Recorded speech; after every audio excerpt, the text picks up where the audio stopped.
الاهلي. طبعا ياسر النعيمات زي ما كلنا عارفين كان خلاص ارتبط اسمه بالنادي الاهلي وبنسبه كبيره جدا كان الاهلي خلص معاه كل شيء.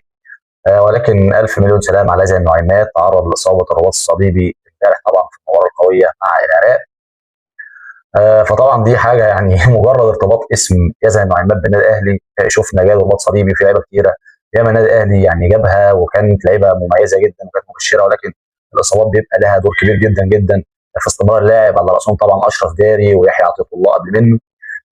فطبعا ما كانش له نصيب ان هو يتواجد مع النادي الاهلي في خلال فتره يناير اللي جايه. الاصابه طبعا غيرت كل المعطيات، فالنادي الاهلي طبعا دلوقتي فيه اهم مرشحين طبعا لخلافه ياسر النعيمات في النادي الاهلي، على راسهم علي علوان. ده لعيب برضه مهاجم، ده يعتبر دلوقتي هو هداف البطوله العربيه، لعيب كبير جدا. انا شفته وهو بيلعب معانا امامنا كان نزل بديل، ولكن قبل منها طبعا كان بيلعب قدام في المباراتين اللي قبل السابقتين لمنتخب مصر. لعيب بسم الله ما شاء الله عنده مقاومات بدنيه رهيبه، طول عرض، لعيب مشاكس، لعيب شرس. علي علوان لعيب كبير جدا بيلعب في الدوري العراقي دلوقتي في فريق القرامه، والنادي الاهلي تواصل مع الوكيل بتاعه علشان يكون متواجد خلال فتره يناير، وهو طبعا العقد بتاعه بينتهي خلال اخر الموسم ده، فهو طبعا بيشوف ايه اللي ممكن يتم خلال الفتره اللي جايه، والنادي الاهلي يتعاقد معاهم طلبات اللاعب، والنادي الاهلي طبعا هيتفاوض مع الفرقه بتاعته في غضون الفتره اللي جايه علشان خاطر يبقى متواجد مع النادي الاهلي.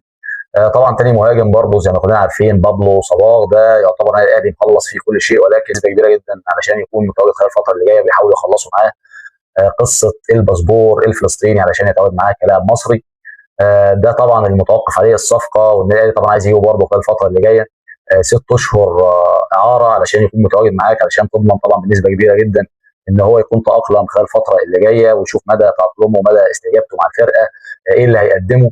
طبعا اشتغل معاك وبقى خلاص ليدنج معاك وبقى قدم مستوى كبير، النادي الاهلي يجيبه بنيه الشراء، اعاره بنيه الشراء، لو طبعا تالق معاك وابدع يتواجد معاك ويكمل معاك الفتره، ما كانش النادي الاهلي خلاص ينهي معاه الاعاره.